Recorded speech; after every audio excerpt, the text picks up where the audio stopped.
Mon prochain invité a été choisi par la main de Dieu et a reçu pour la toute première fois un aperçu unique de la prophétie biblique de la fin des temps. Pour la toute première fois, beaucoup d'entre vous reliront les points et vous allez être choqués, car ces mystères sont expliqués d'une manière différente de celle qui est populaire aujourd'hui. Les enseignements sur cette édition de It's Supernatural. Join Sid for this edition of It's Supernatural.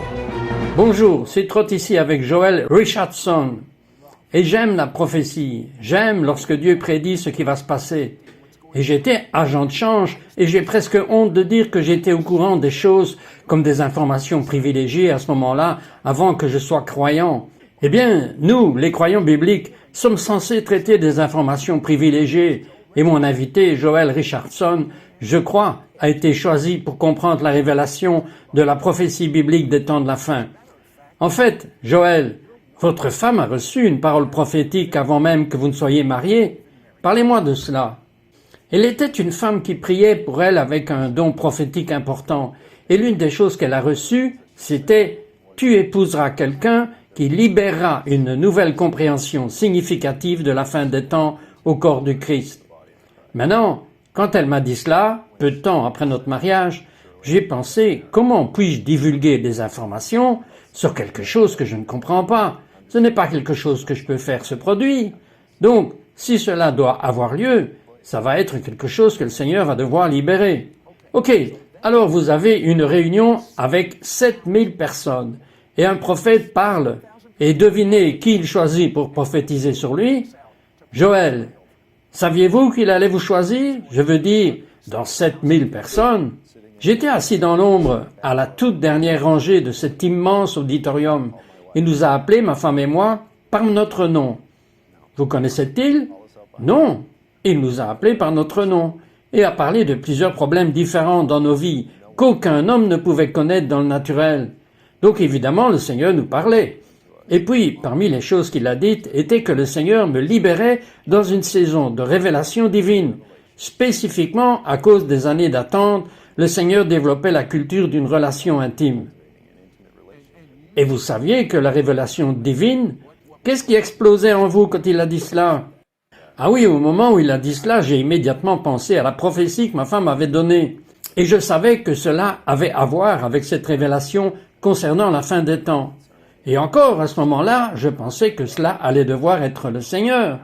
Mais c'était peu de temps après que, je vais l'appeler, les téléchargements divins ont commencé à avoir lieu. Et vous le savez, quand cela arrive, vous vous réveillez, vous lisez la parole, et il y a juste de l'énergie dans votre étude biblique. Il y a de l'énergie et de l'illumination dans votre esprit, pour ainsi dire, alors que vous considérez les événements du monde. Et vraiment, j'ai été en quelque sorte dans ce bus. Il semble que c'est comme cela depuis plusieurs années. Ok, il passe presque un an au Moyen-Orient. Il étudie et il s'applique comme il se doit, mais ce n'est pas une étude normale, c'est avec révélation. Et dans vos études, vous avez découvert des choses fascinantes sur l'islam. Dites-moi certaines des choses que vous avez découvertes. Bien sûr, vous savez que depuis 50 ans, disons, la majorité des gens chrétiens qui ont étudié la prophétie biblique ont vraiment eu une vision très européenne, centrée sur l'Ouest. Et bien sûr, quand je dis cela, beaucoup de gens disent « Bien sûr, c'est juste du bon sens ».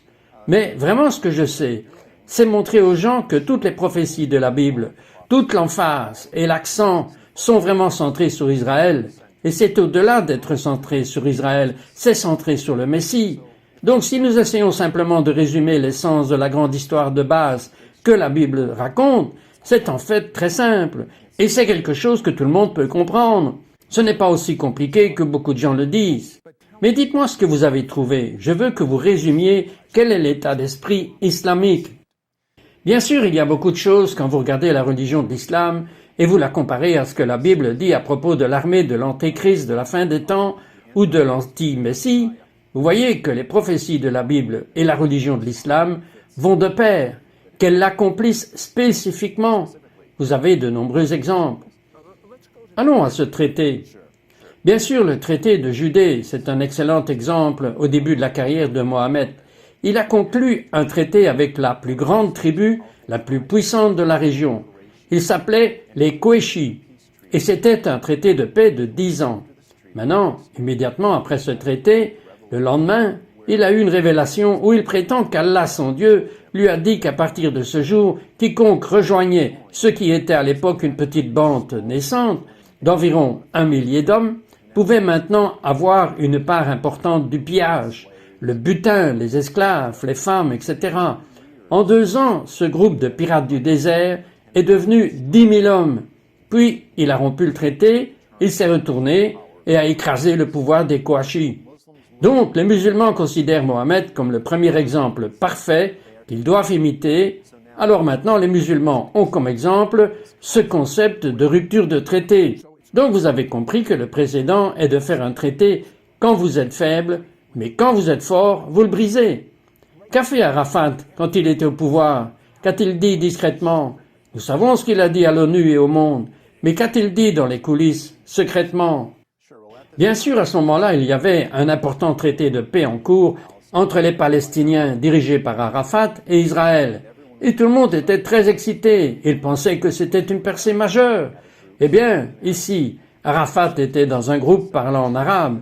Il a dit à tout le monde que le traité que je viens de conclure avec Israël n'est pas le traité de Judée. Et suis-je entré dans ce même esprit? Et c'est à travers ce traité que nous continuerons notre marche vers Jérusalem. En d'autres termes, je ne suis entré dans cela que pour que nous puissions gagner du pouvoir. Nos objectifs n'ont pas changé. Quand le moment sera venu, nous marcherons militairement et prendrons Jérusalem. Alors, expliquez-moi comment notre gouvernement peut orchestrer un accord de paix avec les Palestiniens en Israël si cela est leur but. Expliquez-moi ça, Joël, ça n'a aucun sens. Ça n'a pas du tout de sens. C'est fait par pure ignorance de la théologie islamique et de l'histoire islamique. Si on comprend ça, c'est l'objectif des Palestiniens. Comment notre département d'État ne peut-il pas comprendre cela? J'aimerais penser ainsi, mais permettez-moi de citer une tradition islamique qui est le fondement du Hamas et des Palestiniens. Il est dit, le jour de la résurrection ne viendra pas jusqu'à ce que les musulmans se battent contre les Juifs et les tuent, jusqu'à ce qu'il ne reste plus que quelques Juifs cachés derrière un arbre ou un rocher, et l'arbre ou le rocher criera et dira « Ô fidèles musulmans, il y a un Juif derrière moi, viens et tue-le ». Les musulmans croient que c'est leur appel divin d'éliminer le peuple juif.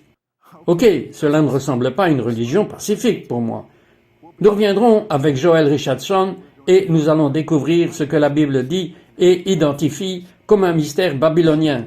Ne partez pas, nous reviendrons tout de suite. We'll be right back to It's Supernatural.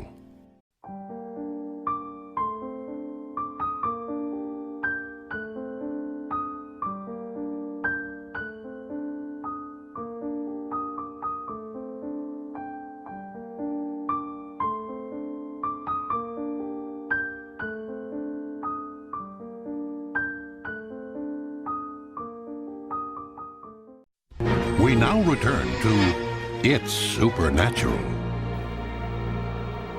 Bonjour, c'est Trott ici avec Joel Richardson. Et Joël, le livre de l'Apocalypse utilise un terme, le mystère de Babylone. De quoi est-ce que l'Apocalypse parle? Le mystère de Babylone, c'est vraiment l'une des plus grandes frontières finales de la prophétie biblique, l'un des plus grands mystères. En un mot, Babylone est essentiellement la fontaine spirituelle et économique qui donnera naissance à la plus grande fausse religion que le monde ait jamais connue. Donc, le livre de l'Apocalypse raconte une histoire. Il raconte l'histoire d'une femme qui est Israël et elle est sur le point de donner naissance à un enfant qui est le Messie. Et c'est à travers cette femme, dans cet enfant, que le monde entier trouvera la rédemption. Mais le dragon, qui est Satan, désire dévorer la femme avec l'enfant. Et sa méthode, à travers l'histoire, pour venir contre Israël, a été une série d'empires qui sont antisémites. Ils sont anti-Messie, anti-Christ, si vous voulez. Et c'est à travers ces empires, à travers l'histoire, que Satan a construit ses forteresses sur la terre. Donc nous avons eu l'ancienne Babylone, nous avons eu Rome. Aujourd'hui, l'empire sur la terre qui règne est l'empire islamique, qui est le premier antisémite. Mais attendez une seconde, la plupart des gens pensent que ce mystère de Babylone est Rome. Exactement.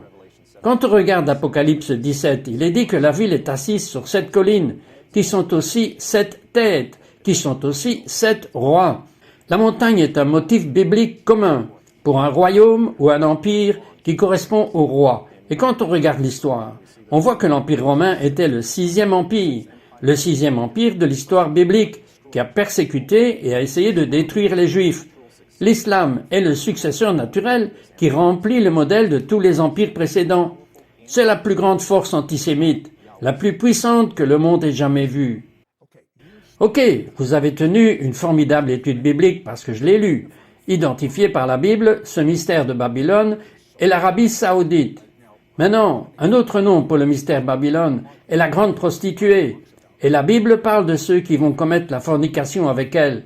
Quel est le mystère Babylone?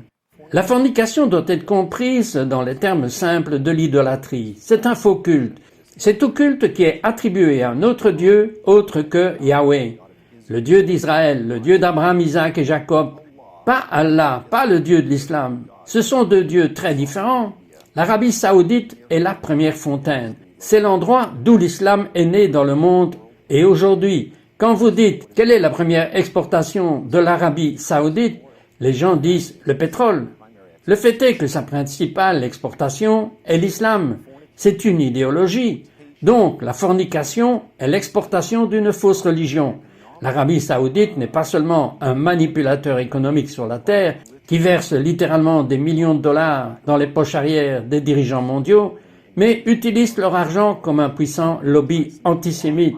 Ok, prenons simplement nos présidents les plus récents. Pourquoi ne commencez-vous pas par Carter et voir très rapidement comment l'Arabie saoudite a influencé ses pensées? Quand vous regardez les dons que l'ancien président Carter a reçus, c'est dans les dizaines de millions de dollars.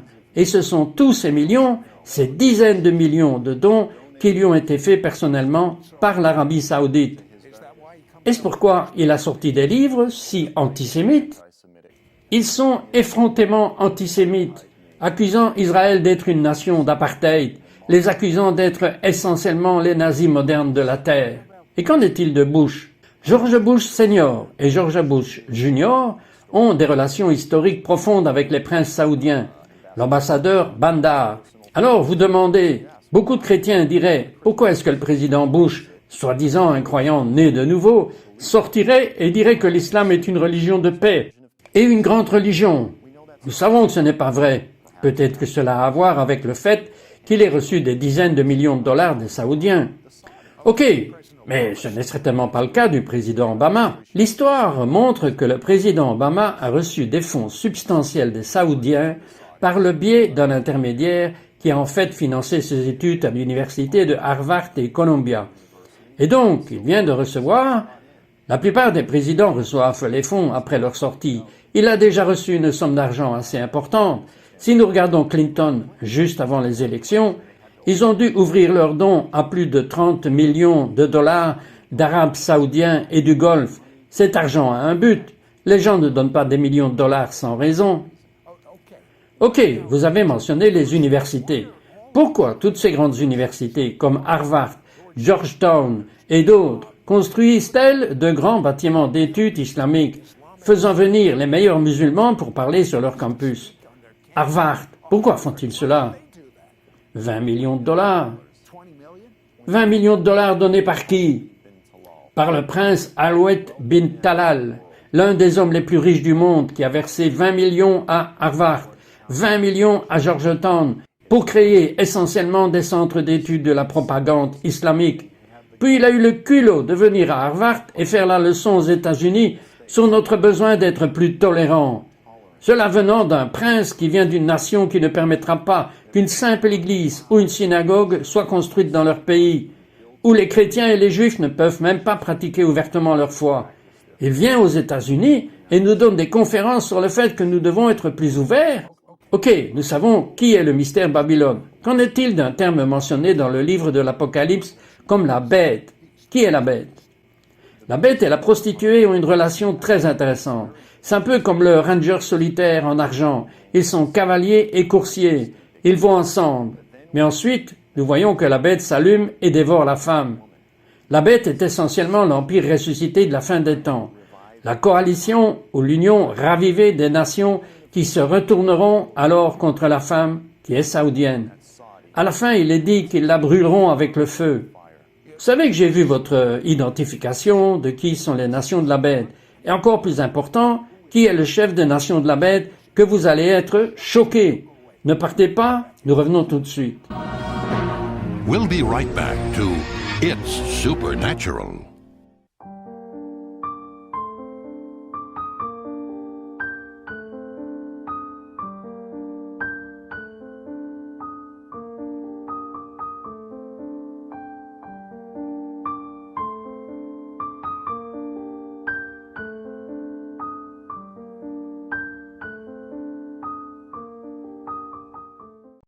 We now return to It's Supernatural. Bonjour, c'est Trott ici avec Joel Richardson. Et Joel a été choisi par Dieu pour expliquer de manière si simpliste les événements de la fin des temps. Et nous sommes censés comprendre cela à partir de la Bible. Maintenant, Joel, vous êtes si convaincant pour moi de qui sont ces nations de la bête, et en particulier qui est la principale nation de la bête, et cela vous surprendra. Dites-moi. Je pense que la Bible est très claire que la nation turque émergera en tant que leader régional au Moyen-Orient. Et ce qui est si intéressant à ce sujet, c'est que quand nous regardons l'histoire de l'Empire islamique au Moyen-Orient, il a commencé avec les empires Omeyyades et Abbassides, qui ont culminé avec l'Empire ottoman. Pendant plus de 500 ans, en Asie mineure, la Turquie a gouverné le Moyen-Orient, et ce n'est qu'en 1924 que cet empire a été brisé. Et le chef de cet empire a été essentiellement décapité, le calife du monde islamique. Alors quand la Bible dit que cette bête aura une blessure mortelle à la tête, c'est de cela dont vous parlez. Oui, beaucoup de croyants pensent que cela fait référence à l'Antéchrist, l'individu, mais en fait, lorsque la Bible parle de la bête, elle fait avant tout référence à un empire basé sur le modèle de Daniel 7. Maintenant, cela se consolide également jusqu'au chef de cet empire, mais avant tout, il parle de l'Empire qui subirait ce qui semble être une blessure mortelle à la tête. Puis il reviendrait à la vie. Pendant plus de 500 ans, le chef de l'Empire islamique était la Turquie. Et c'est de la Turquie que le calife pense à nouveau que le pape général et le président, tous enveloppés dans un seul, gouverneraient le monde islamique tout entier. En 1924, ce bureau a été aboli. C'était la décapitation qui a été la blessure mortelle à la tête. Aujourd'hui, la Turquie réapparaît comme une puissance mondiale, mais principalement comme une puissance régionale au Moyen-Orient. C'est intéressant. La Turquie était considérée comme le seul ami d'Israël parmi les pays arabes. Mais cela s'est terminé avec la flottille et la Grande Guerre à ce sujet. Je veux dire que le moment est très important. Parlez-moi de certains d'entre eux. Les meilleurs groupes de réflexion, comme George Friedman, qu'est-ce qu'il dit à propos de la Turquie ? Bien sûr que George Friedman est le PDG et fondateur de Stratfor. C'est le principal groupe de réflexion au monde qui prévoit des prévisions stratégiques. Ce qu'il a dit est absolument vrai. Il a dit que le Moyen-Orient est incapable d'être dominé par des forces occidentales extérieures. Mais comme nous évacuons lentement du Moyen-Orient, nous créons inévitablement un vide. La Turquie est la seule nation, comme l'histoire le montre, qui a la capacité de dominer le Moyen-Orient pour gouverner le Moyen-Orient. Les musulmans sont capables d'être gouvernés par une puissance musulmane et non une puissance occidentale. Et il dit que dans les jours à venir, dans les années à venir, nous verrons la Turquie émerger en tant que superpuissance mondiale et elle réapparaîtra dans son rôle de leader, essentiellement dans un empire néo-ottoman. Et c'est exactement ce que la Bible prédit. Maintenant, est-ce que Babylone, l'Arabie saoudite, sera préoccupée par cette coalition de nations dirigée par la bête, la Turquie? Que dit la Bible? Bien sûr, ce que nous devons comprendre en ce qui concerne les alliances géostratégiques pour le Moyen-Orient, c'est que vous avez le bloc arabe, qui est l'Égypte saoudienne et la Jordanie, puis de l'autre côté du Golfe, vous avez l'Iran, qui sont chiites. Maintenant, la plupart des islamistes moyens dans la rue, ils ont le choix entre ce qu'ils pensent être des régimes fantoches occidentaux corrompus ou les audacieux, mais pourtant chiites, c'est-à-dire une sorte de musulmans hérétiques. Ils ne vont pas savoir vraiment de quel côté aller. Maintenant, il y a un troisième choix, et ce sont les Turcs. Ils sont audacieux, ils sont conflictuels, ils sont forts. Le cœur du monde islamique se tourne vers la Turquie, et ils considèrent la Turquie comme le leader naturel. Et des 3 options, ils disent que c'est le meilleur. C'est le cheval fort sur lequel nous devrions commencer à parier. Ok, le mystère Babylone est censé être très riche. À quel point l'Arabie Saoudite est-elle riche? Il n'y a aucune nation au monde qui vit dans l'excès, dans l'abondance absolue de luxe, comme les princes saoudiens. Savez-vous qu'il n'y a que de nombreux exemples dont vous avez des histoires remontant aux années 80, quand le roi saoudien montait à Paris pour la soirée et pariait plus de 20 millions de dollars en une soirée. Maintenant, vous prenez l'inflation et imaginez ce que c'est aujourd'hui. C'est comme gaspiller 40 millions de dollars pour le plaisir en une nuit. Ainsi, quand la Bible déclare que ce mystère Babylone, ou comme vous croyez que l'Arabie Saoudite sera opulente, parlez-moi de cette voiture dont vous m'avez parlé dans l'émission de radio. Ce même gars, le prince Alaouid bin Talal, a récemment montré une de ses voitures. C'était une Mercedes-Benz cloutée de diamants.